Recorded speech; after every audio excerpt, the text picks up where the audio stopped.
As 5-year-old Kirsty G is prepared for a tonsillectomy, the hospital thoughtfully sent her an information booklet. Imagine then her parents' surprise when among the advice the hospital suggested bringing something to put her dentures in.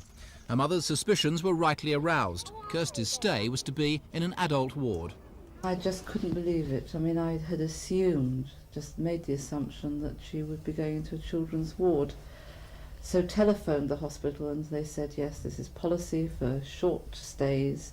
All children go into ENT wards, and I knew they'd be filled with cataracts and terrifying sights for a small child.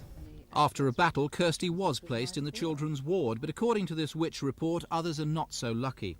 Today, 30% of child patients are housed with adults, and only half our hospitals have visiting round the clock. Why is it that consultants are still putting children in adult wards? Well, I sometimes think it's because they don't like walking about hospitals, and they prefer to have their children together with their other patients, so that you have wards which are based on specialties rather than on the needs of the child. I think that's really unlikely. I mean, there may be individual idiosyncratic consultants who feel that way. I've not met them.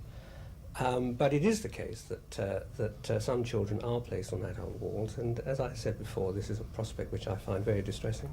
So unhappily, some consultants, through perhaps their own convenience, place children on adult wards.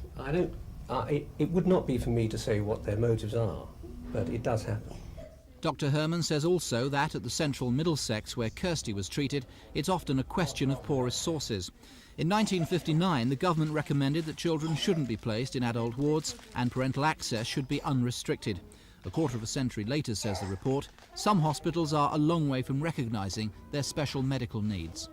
Lindsay Charlton for Thames News.